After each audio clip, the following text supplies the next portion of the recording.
5 июля близ села Булгуняхтах Кангаласского улуса прошел фестиваль «Полевая кухня-2019», посвященный памяти бывшего вице-премьера правительства Якутии, министра по информационным технологиям и генерального директора ГУП «Технический центр телевидения и радиовещания», заслуженного работника связи Российской Федерации Александра Ильича Борисова.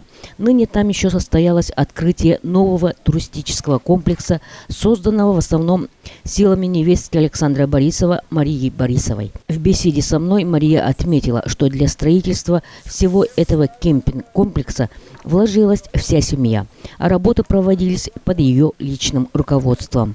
Несмотря на меняющуюся как будто в Швеции погоде, праздник прошел очень организованно. Но обо всем по порядку поделюсь всем тем, что мне там удалось лицезреть и послушать. Открытие было весьма красочным, лиричным.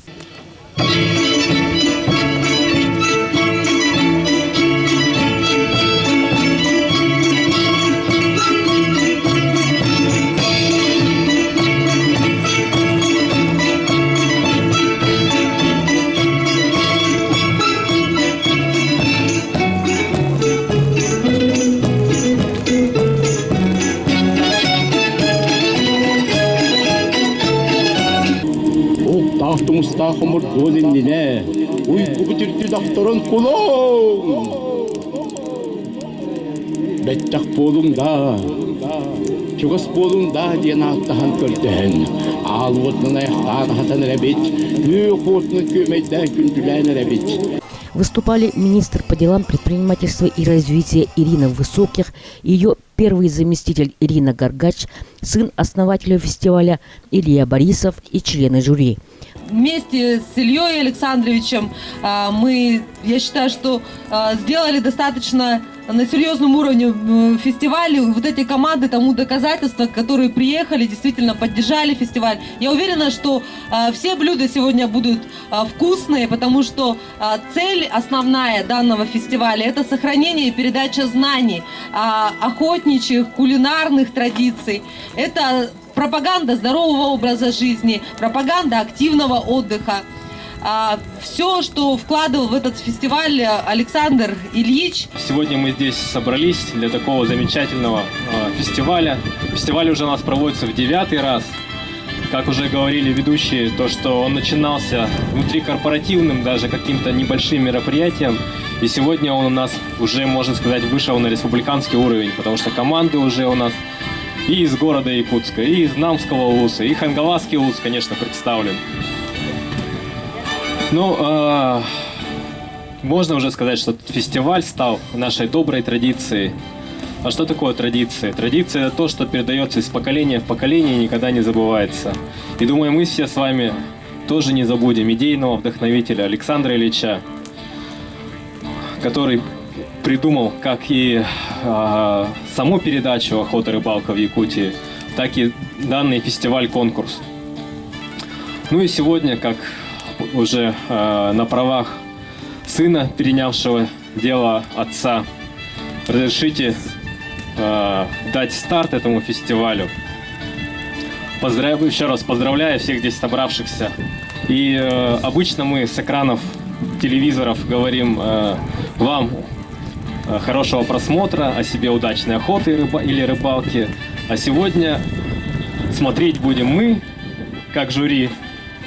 И не просто смотреть, а даже пробовать. Мы, технический центр телевидения и радиовещания, прекрасно понимаем возложенные на себя обязательства, что, наверное, будет правильно увековечить память человека Александра Ильича. Это, наверное, самое главное, чтобы продолжить его начатые проекты и дела. Поэтому у нас даже нет сомнений, что проект «Охота и рыбалка Якутии» будет жить дальше. Мы его будем продолжать. И вы, как уже знаете, что мы совещательно приняли решение, что автором ведущим программы будет сын Александра Ильича Илья Александрович Борисов. И просим наших любителей проекта «Охота и рыбалка Якутии», жителей республики, поддержать нового автора и ведущего этого проекта. И желаем ему творческих успехов, удачи.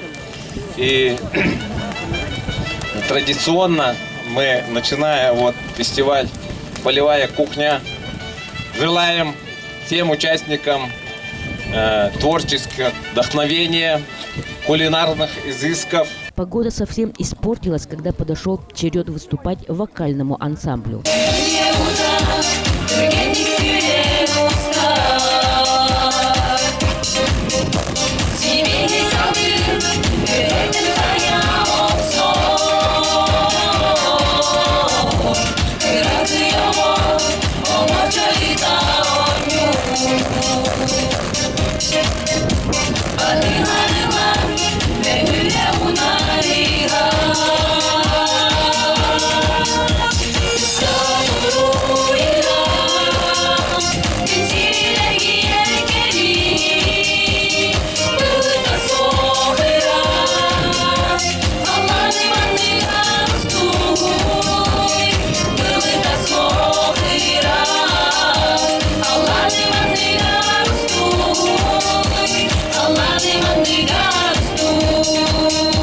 В конце каждой из 9 команд участников в результате жребия были розданы пакеты с продуктами, из чего им предстояло готовить. Кому-то досталось мясо косули, лося, утки или пакет с щукой. Но в этой местности щука и так ловится отлично, да и ботома тут рядом.